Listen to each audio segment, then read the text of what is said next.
অনেক বছর আগের কথা, একটা লম্বা ইয়ার চেহারাওয়ালা ছেলে বাংলা সিনেমায় আসছে। শোনা যাচ্ছে মুম্বাই থেকে আসছে, ঠিকঠাক বাংলা বলতে পারে না, দুটো তিনটে সিনেমা করলো, গান টান গুলো ভালো, সিনেমাগুলো চলছে মোটামুটি। কিন্তু হয় না যে কয়েকটা নিউ কামার্স আসে, কয়েকটা হিট দিয়ে বেরিয়ে চলে যায়। সবাই তাই বলছিল যে এইসব ছেলেটা দুদিন আসে দিয়ে বেরিয়ে চলে যাবে, এরা কোনোদিন থোড়ি প্রসেনজিৎ, তাপস পাল এদের মতন বড় বড় তারকা হতে পারবে। বছরের পর বছর ছেলেটা নিজেকে উন্নত করে যায়, নিজের ভাষাকে ঠিক করে। এমনকি 2014-15 সাল অব্দিও যখন কেউ ওই ছেলেটার ফ্যান হিসেবে নিজেকে দাবি করতো, বন্ধু বান্ধব থেকে শুরু করে গোটা পাড়া পড়শি মিলে ট্রোল করতো যে তুই দেব ফ্যান, তুই দেব ফ্যান, ছি এই ছেলেটা দেব ফ্যান।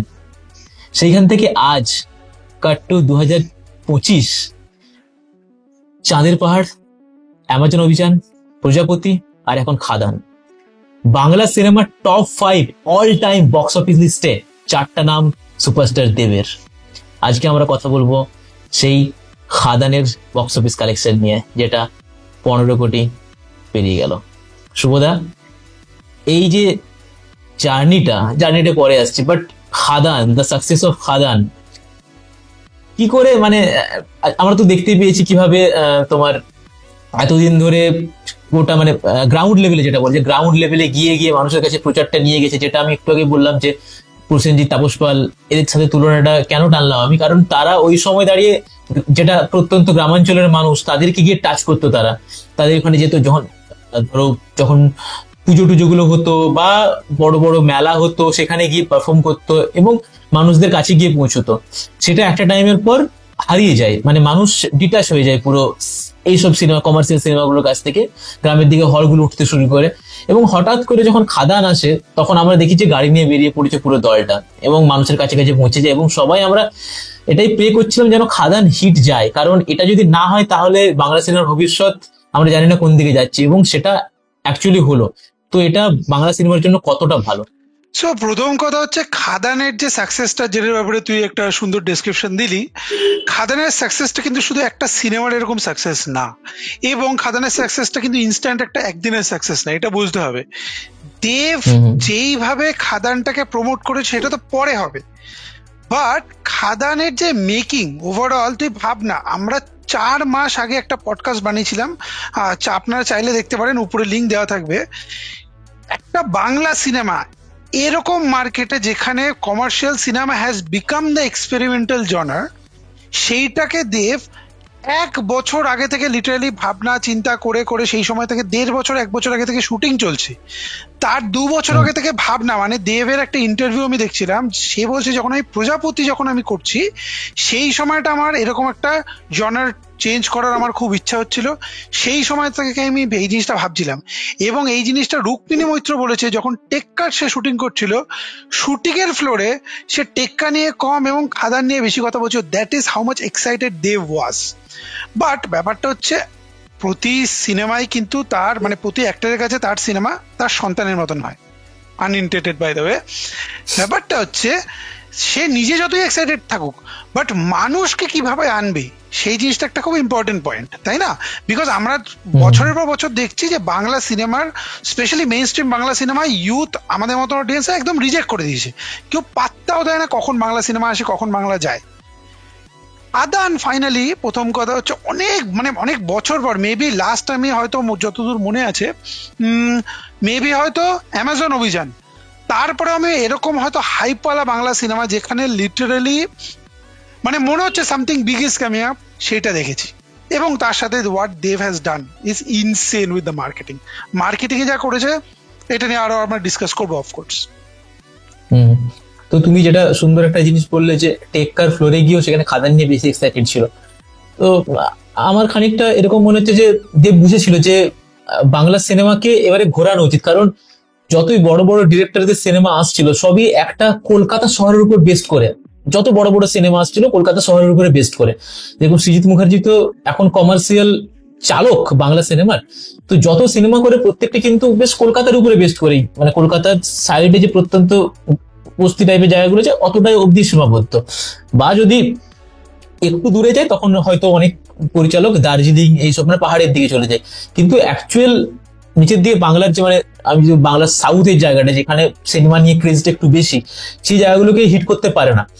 তো যেরকম আমরা বহুরূপীর সময় দেখলাম যে একটু কলকাতা থেকে বেরিয়ে বাইরের দিকে যখনই আমরা দেখাচ্ছি, তখন বহুরূপী সাকসেসটা দেখে আমরা সেটা বুঝতে পারছি যে মানুষ অ্যাকচুয়ালি কানেক্ট করতে পারছি যে গ্রামাঞ্চলের ব্যাংকগুলো যেগুলো আমরা দেখছি সেখানে মানুষ কিভাবে কথাবার্তা বলে, কথার মধ্যে টুইক্স আনা, ঠিক আছে, তো সেগুলো মানুষকে অ্যাকচুয়ালি টাচ করছে যে বাঙালি বাঙালি ব্যাপারটা আছে। সেই জন্য উইন্ডোজ প্রোডাকশন এখন এই মুহূর্তে দাঁড়িয়ে arguably one of the most মানে সাকসেসফুল প্রোডাকশন হাউস একদমই। দেখ মানে ব্যাপারটা পেরিয়ে যাচ্ছে। যেহেতু এসবি, আমি বলছি দাঁড়াও কি কোন কোন জায়গায় আসছে তোমার কাছে, যে এসবিএফ এরা তো বড় ছিল কিন্তু সেখানে উইন্ডোজ আস্তে আস্তে দেখে ছাপিয়ে যাচ্ছিল, মানে বড় হিট না দিতে পারলেও হিট সিনেমা দিয়ে যাচ্ছিল। তার কারণটাই দেয় কারণ তারা বাংলার সেন্টিমেন্টটাকে টাচ করছিল। টেক্কার ক্ষেত্রে ওই জিনিসটা ছিল যে একটা শহরের বুকে দাঁড়িয়ে যতই সেখানে একটা লোয়ার মিডিল ক্লাস মানুষকে দেখাল, বাট সেটা একমাত্র কলকাতার মানুষই ফিল করতে পারবে, ওই আইটি সেক্টরের জব হোক বা যে যে জিনিসই হোক। খাদান নিয়ে দেব তখন বুঝেছিল হয়তো যে আমাকে যদি বাংলা সিনেমাকে সেই জায়গায় আবার নিয়ে যেতে হয় তাহলে শুধু কলকাতা নয়, পুরো বাংলাটাকে আমায় টাচ করতে হবে, এবং সেই জন্য সেটা তোমার ওই মানুষগুলোর কাছে পৌঁছে দিয়েছে। এবং নামগুলো যেগুলো দিয়েছে, ধরো বাংলা নাম একটা খাদান বা শ্যাম মাহাতো বা মাখন, যে নামগুলো আমরা গ্রামের দিকে শুনি, সেই জিনিসগুলো এলিমেন্টস গুলো নিয়ে এসছে। তো এটা কি পুরোটাই যে বুঝতে পেরেছিল যে বাংলা সিনেমার কোথায় কলকাঠিটা নাড়াতে হবে। দেখ ব্যাপারটা প্রথম কথা কি বলতো, দেব সে খুবই কিন্তু একটা ইন্টেলিজেন্ট অ্যাক্টর, যতটুকু না তার থেকেও বেশি সে খুব একটা ইন্টেলিজেন্ট প্রডিউসার।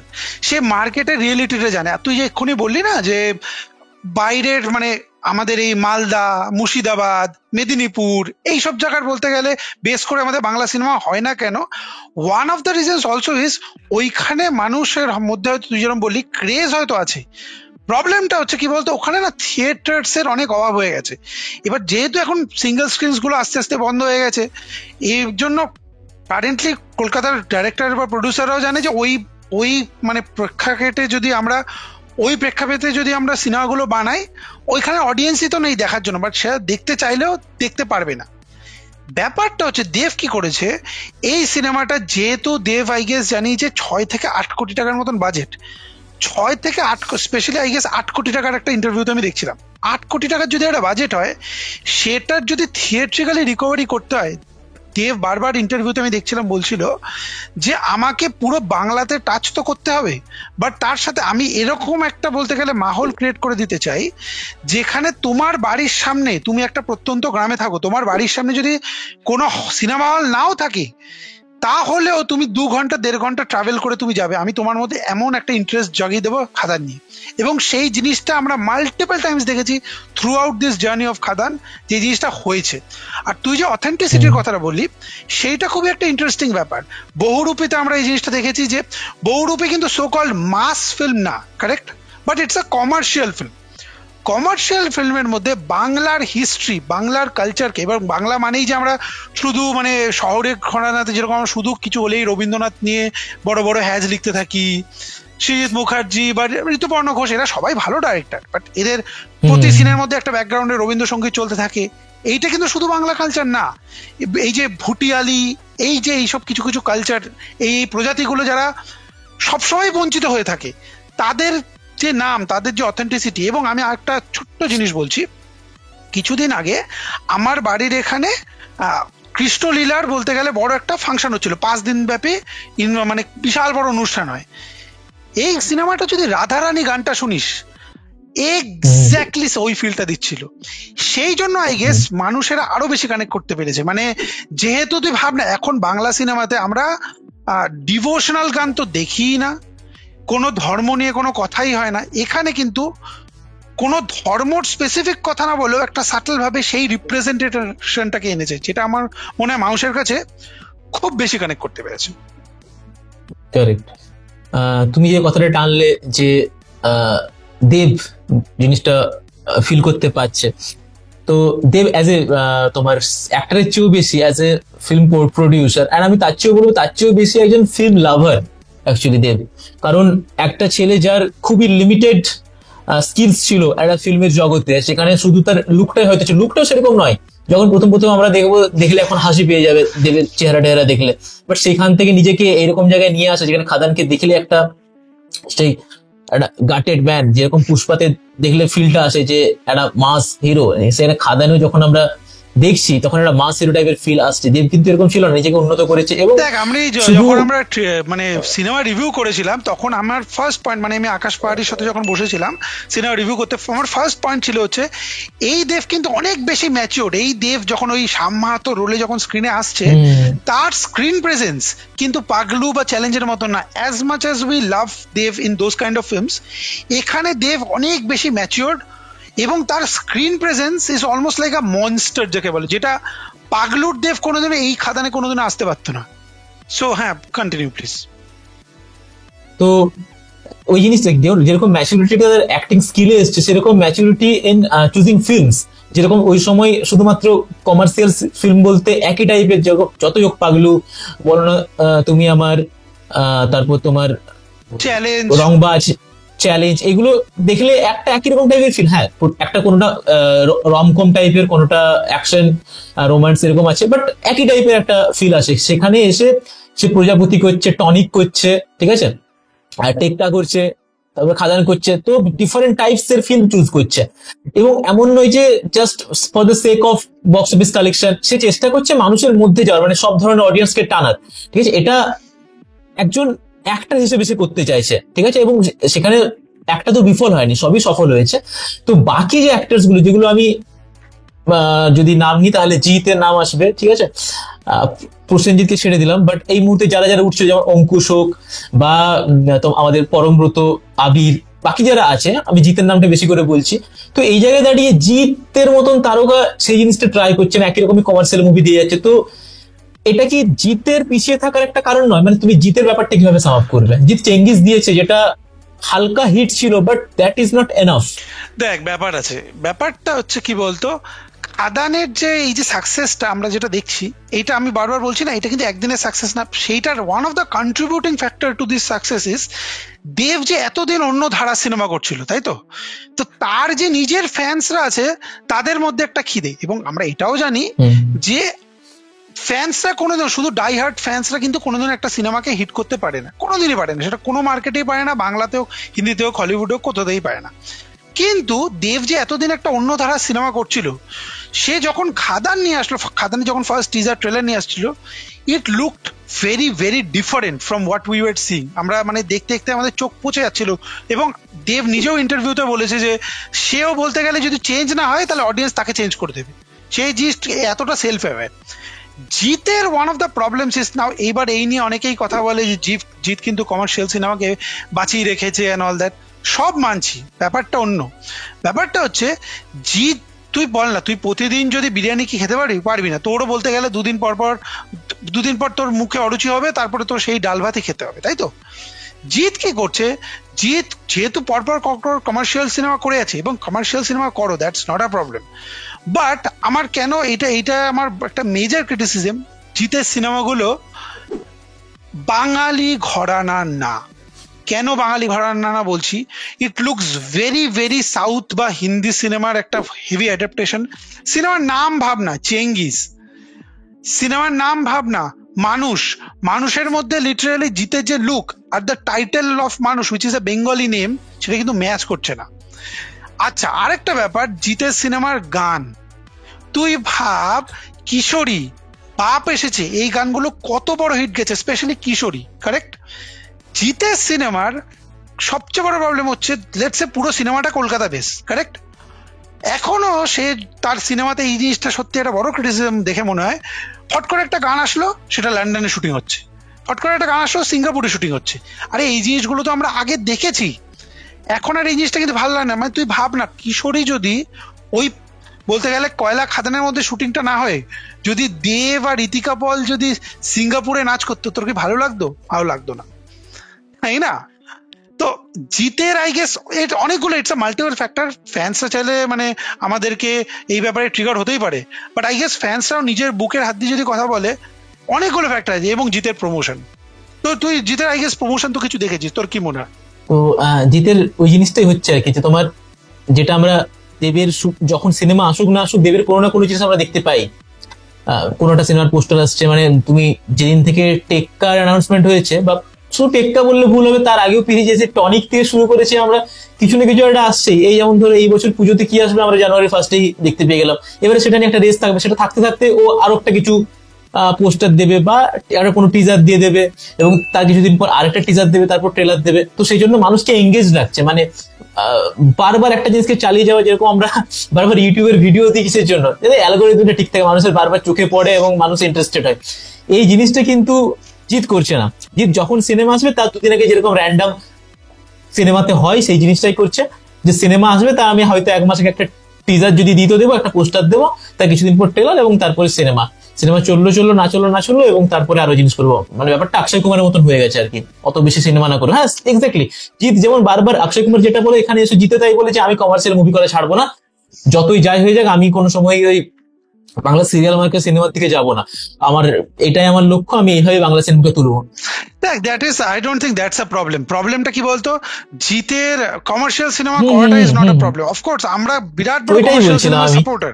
এই জন্য ব্যাপারটা কি বলতো, জিৎ তারপরে যেসব মানে যেসব ডাইরেক্টরের সাথে কাজ করছে in is production house, Jeet তার প্রোডাকশন হাউস থেকে বাইরে এসে কাজ করতে হবে, প্রথম কথা ইজ হোয়াট আই ফিল।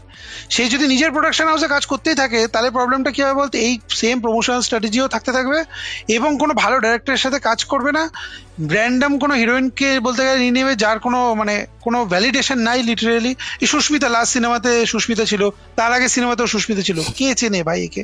তুই স্পষ্টভাবে বল না ভাই। শুনতে হয়তো খারাপ লাগছে জিৎ ফ্যান্সরা যদি এই ভিডিওটা দেখেন, but they also know, I think that's the reality.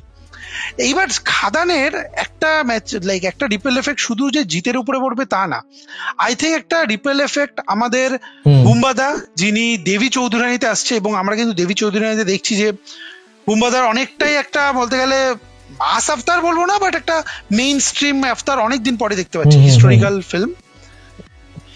এবং অঙ্কুশ কিন্তু মির্জা করেছিল, সাকসেস পায়নি, but I think with the success of Khadaan যদি একটা গুড ভাইবস এরকম ভাবে মানে যেতে থাকে, দেখ কনসিস্টেন্সি দরকার। প্রবলেমটা হচ্ছে বাংলা সিনেমার, তুই আগের বছরের বক্স অফিসের রিপোর্টটা দেখ না, লাইক তুই নিশ্চয়ই কটা সিনেমা তো হলে দেখেছিস, তুই বল না বক্স অফিসে আগের বছর কিরকম চলেছে বাংলা সিনেমা। দেখো দুটো বড় বড় সিনেমা এসছে, একটা বহুরূপী একটা খাদান, ঠিক আছে, কিন্তু তা বাদে যদি আমরা দেখি খুবই কম। কটা খাদান, তোমার বহুরূপী, টেক্কা, তোমার জিতের জিতের জিতের ইয়ে এলো রুক্মিণীর সাথে যেটা বুমেরাং, এবং তারপরেও যদি দেখি 4-5টা সিনেমার বেশি তোমার মনে পড়ছে না যারা খুব বড় হিট হয়েছে, ঠিক আছে। তো একটা ওভারঅল উপর থেকে দেখলে একটা ভালো মনে হচ্ছে ভালো ইয়ার, বাট ভিতর থেকে যদি দেখি যে একটা বছরে তো আর 10টা সিনেমা হয় না যে তার মধ্যে 5টা হিট, একটা বছরে বাংলাতে হয়তো 30-40টা সিনেমা আসে, আরো বেশি হয়তো, মানে ছোট ছোট ছোট ছোট অনেক সিনেমা, বেশি সিনেমা আসে আরো। তো সেখানে যদি আমরা মাত্র 4টা-5টা হিট দিই, মানে 10% হিট যদি আমরা দিই, সেটা খুবই খুবই কম। মানে বাংলা সিনেমাকে এভাবে তুলে ধরা যাবে না। মানে বছরে যদি সিনেমা আসে সেখানে আমাকে অন্তত 20-30% আমাকে মানুষের কাছে পৌঁছে যেতে হবে, তবেই বলবো যে সিনেমা উঠে দাঁড়াচ্ছে। নইলে একটা দুটো সিনেমার জন্য আমরা মুখে থাকবো এবং ওইগুলোই দেখবো। যেটা তুমি বললে যে কটা সিনেমা হলে গিয়ে দেখা হয়েছে, হলে গিয়ে দেখতে ইচ্ছে করবে না, মনে হবে যে এগুলো তো কদিন পরে ওটিটিতে কোথাও না কোথাও চলে আসবে, সেখানে গিয়ে দেখে নেবো। তার চেয়ে আমি যদি টাকা দিয়ে দেখতেই চাই তাহলে তার চেয়ে আমার পুষ্পা দেখা ভালো, তার চেয়ে আমার এই বছর সামনের বছর সিকান্দার আসছে এটা দেখা ভালো, শাহরুখ খানের সিনেমা দেখা ভালো, আমির খানের সিনেমা দেখা ভালো। আবার টাকা যখন খরচ করবোই, এবারে খাদান যেহেতু সাকসেস হলো, এরপরে আমাদের মনে হবে যে এরপরে কি আসছে দেবের বড় অ্যাকশন সিনেমা, সেটা বরং হলে দেখতে যাওয়া যাবে। মানে একটা তো পুজো মানে মেলার মতন লেগে গেছে, মানে খাদান দেখেছিস তো ভাই, এই জিনিসটা চালাতে হবে। এবং এটা একা যদি করতে চাই তাহলে হবে না, সেখানে বোম্বা থেকে উঠে আসতে হবে, দাঁড়াতে হবে, সেখানে জিতকে উঠে আসতে হবে, দেবের পাশে দাঁড়াতে হবে, এবং সবাই মিলে একসাথে চলতে হবে, তবেই মানুষের কাছে আমরা পৌঁছে যেতে পারবো। আর এটা তো বাংলা সিনেমাতে হবে না, কারণ তুমি দেখো খাদানের সাকসেস আমরা সবাই মিলে এত সেলিব্রেট করছি, এখানে বাংলা ইন্ডাস্ট্রির বাকি যে প্রোডাকশন হাউসগুলো আছে তারা কি করছে? মানে আমরা দেখো এতদিনে সবাই জেনে গেছি যে সোশ্যাল মিডিয়াতে কি রকমের নোংরামো চলছে, ঠিক আছে, যে একটা অ্যাক্টর সে নিজে চেষ্টা করে, এমন নয় যে মানুষ নিজের দোয়াতে বা কারো থেকে চুরি করে আজকে সাকসেসফুল হলো, সে নিজের চেষ্টা করে নিজের মাথার ঘাম পায়ে ছড়িয়ে চারদিকে ঘুরে ফিরে একটা জায়গায় সাকসেস নিয়ে এলো। সেখানে যখন দর্শকরা, আমরা তো অডিয়েন্সের সবকিছু বলার অধিকার থাকে, সেখানে যদি আমরা কিছু বলি নিজের ফ্যান্ডমটা, সেটা ঠিক ভুল পরের ব্যাপার, বাট সেখানে যদি কেউ কিছু বলি, কতটা মানুষের ইনসিকিউরিটি থাকলে সেই জিনিসটা নিয়ে কলকাঠি করে, যেটা একটা প্রোডাকশন হাউস করেছে, আপনারা সবাই জানেন। তো সুবোধের কাছে এটা আসবো, বাংলা সিনেমা যদি এইভাবে কি দাঁড়াতে পারবে, যেটা কদিন আগে রাজ চক্রবর্তীর সাথে হলো এবং এই রিসেন্টলি উইন্ডোজ প্রোডাকশনের সাথে হচ্ছে, এরকম ভাবে চলতে থাকলে কিভাবে দাঁড়াবে মানুষ একটা? দেখ, কথায় আছে যে বাঙালি কাকড়ার পিছনে জাতি, পিছনে কাটি অ্যাজ করে মাচ স্বভাব। অ্যাজ উই হেট ইট, এটা সত্যি পিছনে কাঠি করা স্বভাব। এবং এই জিনিসটা কিন্তু বছরের পর বছর আমরা দেখছি, বাট খাদানে আরো মনে হলো যেন অ্যাম্পলিফাই হয়েছে। কেন বলছি, প্রথম কথা দেখ, ব্যাপারটা হচ্ছে যখন একটা সিনেমা ক্ল্যাশ হয়, মানে দুটো সিনেমা বা তিনটে সিনেমা যখন ক্ল্যাশ হয়, সেখানে টাং অ্যান্ড চিক একে অপরকে পেছনে হম। লাগায়, এই জিনিসটা চলে, এটা আমরা সব জায়গাতেই দেখেছি। বাট যেই লেভেলের টক্সিসিটি খাদানকে নিয়ে হলো উইদিন দ্য ইন্ডাস্ট্রি, সেটা আমি বলবো দুঃখজনক, এবং খুবই দুঃখজনক এবং লজ্জাজনক যাকে বলে।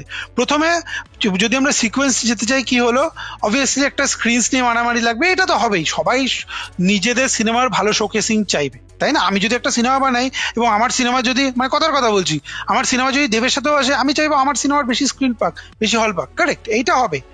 বাট এই যে রাজ চক্রবর্তী কিছু হলেই বলতে গেলে একটা পোকিং করা শুরু করে দিচ্ছিল, যেখান দিয়ে ফ্যান ওয়ার লেগে গেল, এই সেই, আর আমরা এই ব্যাপারটাতে যেতে চাই না। বাট সিনেমা রিলিজের পরেও কি কি জিনিস দেখেছি। প্রথম কথা, একটা সিনেমা বেরিয়েছে 5 নম্বর হম। স্বপ্নবাই লেন, ঠিক আছে? সেটার যে ডাইরেক্টর, আমি সবাই আমাদের চেনে, সেটা হচ্ছে মানসী সিং। মানসী সিনহা। মানসী সিনহার যে হম। সিনেমাটা হম। বেরিয়েছে, হম। উনি হম। ডাইরেক্টর এই সিনেমাটার। ওনার প্রথম দিন খাদান রিলিজ হওয়ার 2 দিন আর 3 দিন পর একটা স্টেটমেন্ট আসলো যে ওনার যে সিনেমাটা খাদানের পাশের, মানে পাশের অডিতে চলছিল, সেখানে যেহেতু মানে পাবলিক চিল্লামিল্লি করছিল, ফ্যান্সরা চিল্লামিল্লি করছিল, তিনি নিজের স্ক্রিনিং এর বাইরে এসে তিনি লিটারালি বলছে, এত চিল্লামিল্লি করছো কেন, আমাদের ডিস্টার্ব হচ্ছে। এটা কোনো কথা হলো? আপনি জানেন না, না না, আমি লিটারালি আমি যেটা বলতে চাই, এটা যদি কোনো ইন্ডাস্ট্রির লোকের, আপনি জানেন না আপনার সিনেমা কোন অডিয়েন্সকে ক্যাটার করছে, এবং দেব যে এই সিনেমাটা তার কোন অডিয়েন্সকে ক্যাটার করছে। আমি কিন্তু আপনার হম। সিনেমাকে হম। ছোট হম। করছি না, ভাই দেবে, আপনি আপনার অডিয়েন্সকে দেখছেন, দেবের অডিয়েন্স দেবের। এবং এটা তো মানবেন, আপনারা তো এত বছর ধরে ইন্ডাস্ট্রিতে আছে, এটা তো মানবেন যে একটা কমার্শিয়াল সিনেমার যে অডিয়েন্স, তারা অনেক বেশি youth hmm. Centric, correct? So সেই জিনিসটা একটা। সেকেন্ড হলো, এই যে কিছুদিন ধরে একটা ফ্যান ওয়ার লিটারালি বাজেভাবে লেগে গেল, সেটা হচ্ছে জিনিয়া সেন। তিনি লিটারালি কোনো র্যান্ডাম মাল্টিপল অ্যাকাউন্ট দিয়ে তাকে হয়তো কেউ একজন দেবের ফ্যানের নাম করে তাকে একটা কমেন্ট করেছে যে পুজোর সময় এই সিনেমা নিয়ে আসবেন না। এটা কোন লেভেলের ম্যাচুরিটি আমরা ভাবি, যে তিনি আবার সেটাকে নিয়ে পোস্ট করলে এখন পুলিশ কাছারি লেগে গেছে। এটাও আমরা জানি যে টক্সিক ফ্যান কালচার কি হয়। I myself am a huge Shahrukh Khan fan, I have been part of it. But আপনার যেখানে একজন সেলিব্রিটি, যেখানে আপনাকে তো সেই লেভেলের একটুখানি মোটা চামড়া নিয়ে চলতেই হম। হবে, তাই না? বাট যে জিনিসটা হচ্ছে না, কেন এটা লজ্জাজনক জানিস? যখন ইউনিয়নের সাথে কোনো ক্যাচাল লাগে, সেই সময় পুরো ইন্ডাস্ট্রি এক হয়ে মিডিয়াতে বড় বড় হ্যাজ দেয়। বাট সেই ইন্ডাস্ট্রির লোকেরাই একে অপরকে যখন কাঠি করে, তখন আমাদের মতন জেনারেল অডিয়েন্সরাও না দেখতে পাচ্ছে যে ইন্ডাস্ট্রির ভেতরটাই খোকলা, আমরা আবার এদেরকে কি সাপোর্ট করবো? এরা নাকি আবার বাংলা সিনেমার পাশে থাকুন নিয়ে হ্যাজ দেয়, ভাবতো। খুবই দুঃখজনক, এটা দুঃখজনক, খুবই এবং এটা দুঃখজনক। আমরা যারা কলকাতাতে থাকি এবং একটু ইন্ডাস্ট্রির গা ঘেঁষে চলি, মানে মানুষদের সাথে যদি, মানে খুব কাছের না হলেও একটু দূর দূরান্তের মানুষদের সাথে একটু কথাবার্তা বলি, তাহলে বারবার একটা কথা আমরা রিপিটেডলি শুনতে পাই যে বাংলা সিনেমা ইন্ডাস্ট্রিটা বাইরে থেকে দেখতে হয়তো সেরকম রংচং করা একটা বাড়ির মতো, ভেতরটা পুরো খোকলা, মানে সবাই সবার পিছনে পড়ে আছে, মানে খুবই ছোট জায়গা তো। এবং এখানে ছোট জায়গায় যদি এতগুলো ইন্ডাস্ট্রি একসাথে হয়ে যায়, মানুষ তো খুব কম, বাংলা সিনেমার অডিয়েন্স খুবই কম, মানে বাকি গোটা ইন্ডিয়াতে দেখতে গেলে বাংলা সিনেমা বড় বড় যে ইন্ডাস্ট্রি গুলো আছে তার তুলনায় বাংলা সিনেমার অডিয়েন্স খুব কম। এবং এখানে একটা মানুষের এত বেশি টাকা নেই যে একসাথে 4টা সিনেমা রিলিজ করলে আমি তার মধ্যে 3টে দেখতে যাবো। আমি একটাই চুজ করবো যে একটা সিনেমাতে খুব বড় যে 2টো সিনেমা দেখতে যাবো। তাহলে বাকিদের এই সমস্যাটা হচ্ছে যে আমিও তো সিনেমাটা সেম এফোর্ট দিয়ে বানাচ্ছি, দেবও সেম এফোর্ট দিয়ে বানাচ্ছি, তাহলে অডিয়েন্সটা যদি সেই পুরো ক্যাটার করে নেয় তাহলে আমার সিনেমাগুলো দেখতেই আসবে না। তো এটা রাদার দেন তারা নিজেদের একটা লাভকে ভাবছে। তো বাংলা সিনেমাকে দেখ, সবাই নিজের ভাবে, লাভ বাট সবাই ভাবে, but that's not but a problem. At the end of the day, মানে সেটা সবাই দেখতে হবে যে আমাদের লাভ হচ্ছে কিনা। কিন্তু যে জিনিসটা এখন বেরিয়ে আসছে সেটা তো বোঝা যাচ্ছে যে একটা হিংসের থেকে আসছে। ঠিক আছে, যে এই ঋতিক করলো, চক্রবর্তী হ্যাঁ যেটা আমার করলো কি কিছুদিন আগে, রেসপেক্ট বল, আমি করতাম। নাম নিয়েই বলছি, কোনো দরকার ছিল? আমরা ঋতিক চক্রবর্তীকে অ্যাজ অ্যান অ্যাক্টর এত হ্যাঁ। ভালোবাসি, তাই না? কোনো দরকার ছিল না, কিন্তু তিনি ওই পোকিংটা না করলেই পারতো। এবং সেটা নিয়ে না বাংলা ইন্ডাস্ট্রির মধ্যে বলতে গেলে একে অপরের সাথে একটা কাদা ছড়াছড়ি, ঠিক আছে, অডিয়েন্সের মধ্যে একটা খুব বাজে পারসেপশন হয়। সো এই নেগেটিভিটিটা আমরা I guess we were not expecting it একদমই উইথ দ্য একদমই হিউজ এখানে সাকসেস অফ খাদান। এবং শান্তনু কিন্তু হ্যাঁ ফিট হ্যাঁ হ্যাঁ হয়েছে। একদমই, কিন্তু এখানে তুমি দেখবে যে দেবের যতগুলো আমরা এই বিষয়ে কথা বলতে শুনেছি, আমি সকালে আজকে একটা ভিডিও দেখছিলাম, কালকে মনে ছেড়েছে দেব গাড়িতে যেতে যেতে, বলছে যে এই যে যত ট্রোলিং হচ্ছে এটাকে আমি কোনো সময়ই মানে মানে এটাকে কোনো সময় আমি উস্কানি দিই না। আমার অডিয়েন্স যারা আছে তারা যদি অন্য কাউকে ছোট করে এবং সেখানে আমাকে বড় করে, আমি সেটাকে কোনো সময় প্রশ্রয় দিই না, কারণ আমি জানি ট্রোলিং কি জিনিস। আমি ছোট থেকে বড় হয়েছি ট্রোলিং এর মধ্যে, কারণ দেবের থেকে বেশি ট্রোল বাংলা ইন্ডাস্ট্রিতে কোনো অ্যাক্টর হয় বলে আমার মনে হয় না। মানে এত বেশি পরিমাণে ট্রোল যে কোনো কারণে হোক, যে কোনো জায়গায় তুমি দেখবে দেবকে ট্রোল করা হয়, বাকি কোনো অ্যাক্টরকে ধরে ধরে এত ট্রোল করা হয় না। তো বলছে আমি আমি ট্রোলের মধ্যে দিয়ে বড় হয়েছি ভাই, আমার আমার আমাকে কি কি শুনতে হয়েছে আমি জানি, আমি বুঝি, কিন্তু তারপরেও আজকে এসে দেখো সেই ঔদ্ধত্যটা নেই, সেই দম্ভটা নেই। বাংলা ইন্ডাস্ট্রি আজকে বাই ফার, মানে I repeat, by far the biggest megastar এই মুহূর্তে বাংলা সিনেমার, মানে প্রত্যেকের থেকে 100 কদম এগিয়ে। সেখানে এসেও কত নরম ভাবে, কত ভদ্রভাবে মানুষের সাথে যখন লাইভ করে বা ইন্টারভিউ দেয়, কত ভদ্রভাবে কথা বলার চেষ্টা করে। হ্যাঁ, আজকে পলিটিশিয়ান হয়েছে, সেখানে অনেক কথাবার্তা বলতে, সেটা বুঝি, বাট সিনেমাকে ভালোবেসে প্রত্যেকটা সিনেমার কথা বলে। যখন অন্য কোনো সিনেমাকে জোড়ে, সেখানে কোনো সময় বলে না যে আমার সিনেমাটা দেখুন, সবাই বলে যে বাংলায় 4টা সিনেমা আছে, 4টা সিনেমা আপনি গিয়ে দেখুন। তো এই জিনিসটা অ্যাটলিস্ট এখন আপনার ভিতরে কি থাকলো আমি সেটা বলছি না, বাট পাবলিককে এসে আপনি এই জিনিসটা ধরাবেন না, পাবলিককে আপনি ডিভাইড করে দেবেন না, সিনেমাকে ডিভাইড করে দেবেন না, তাহলে এরকম ভাবে ভাঙতে শুরু করলে বাংলা সিনেমা কোনোদিন দাঁড়াতে পারবে না। তো দেখ, স্পিকিং অ্যাবাউট বাংলা সিনেমার কোনোদিনও দাঁড়াতে পারবে কিনা সেটা তো ফিউচারই বলবে। 2025-এ কিন্তু after the huge success of Khadaan, Bohurupi আগের বছর, খুব ইন্টারেস্টিং কিছু কিছু ফিল্মস আছে। 2024-এ আমরা দেখেছি যে ম্যাক্সিমাম লাইক 6টা থেকে 7টা বক্স অফিস হিট গেছে। বাট এই জিনিসটা কিন্তু ঠিক যে আমরা অনেক ভ্যারাইটি টাইপ অফ কন্টেন্ট দেখেছি। মানে যেমন মানিক বাবু মেঘ, একটা ছোট্ট সিনেমা, অনেক কথা আলোচনা হয়েছে। বেলাইন, আমি বলছি, আমি এখনো আগেও আমাদের লাইভ সেশনেও বলেছিলাম, one of the best films I have seen in Bangla cinema in a long time. দারুণ সিনেমা। আমার বাদামি হায়নার কবলেও দারুণ লেগেছিল, তার সাথে পারিয়া খুব সুন্দর লেগেছিল। এইবার ব্যাপারটা হচ্ছে 2026-এ কিছু কিছু খুব 25-এ ইন্টারেস্টিং সিনেমা আছে। নেক্সট আমরা দেখতে পাচ্ছি 25-এ সরি, নেক্সট আমরা দেখতে পাচ্ছি দেবী চৌধুরানী তার সাথে আসছে, আসছে বিনোদিনীর তার সাথে কালকে, আসছে বিনোদিনীর কালকে 23 একটা তারিখে teaser আসছে দেবী এসেছে। চৌধুরী, বিনোদিনী। আর তার সাথে আসছে শ্রীজিৎ মুখার্জির সত্যি বলে সত্যি কিছু নেই, সত্যি বলে সত্যি কিছু বড়। নেই। তারপরে এবং তারপরে একটা সিনেমা নিয়ে আমি বিশাল এক্সাইটেড, সেটা হচ্ছে পারিয়া 2, বিকজ পারিয়া 1 আমার দারুণ লেগেছিল। পারিয়া 2 এর মোশন পোস্টারটা আই গেস আমাদের অডিয়েন্সদের মধ্যে সবাই আপনারা দেখেছেন।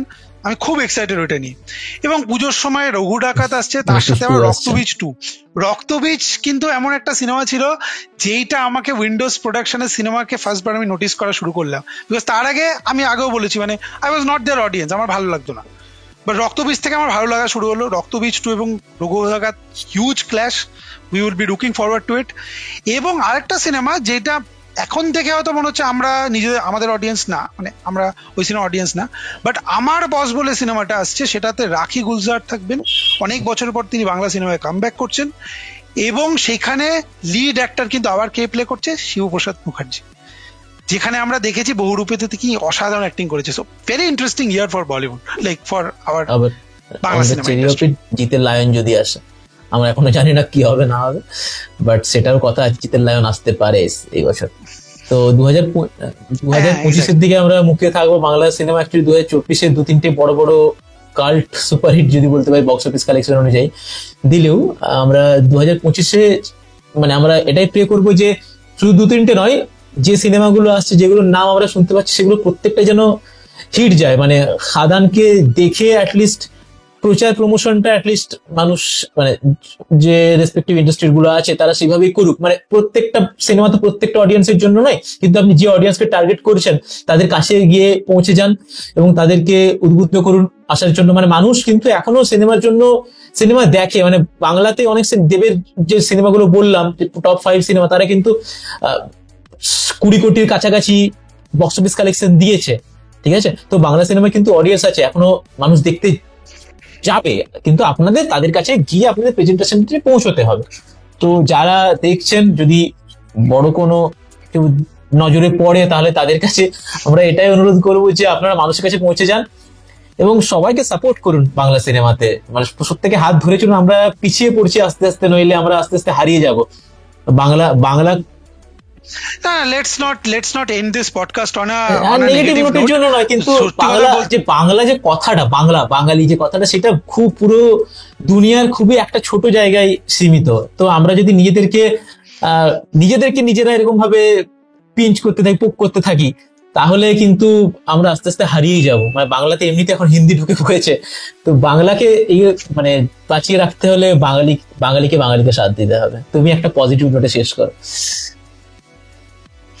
তো ব্যাপারটা হচ্ছে আমরা এই রঘু ডাকাত, আমার বস, বিনোদিনী, বিনোদিনী নিয়ে I am pretty much excited because রুক্মিণীকে যথেষ্ট ভালো লাগছে। এই সিনেমাগুলো সত্যি কথা বলতে গেলে দেখা যাক কিরকম হয়। যদি সিনেমা ভালো হয়, আই গেস খাদানের যে একটা রিপেল এফেক্ট, যেটা আমি বারবার বলছি, সেই একটা গুড ভাইবস হয়তো আমাদের অডিয়েন্সের মধ্যেও আসবে। বিকজ অডিয়েন্সকে যাদেরকে আমরা বলতাম যে আমরা বাংলা সিনেমা দেখুন না, খাদান কিন্তু নানান স্রোতের অডিয়েন্স এসছে, নানান বয়সের অডিয়েন্স এসছে।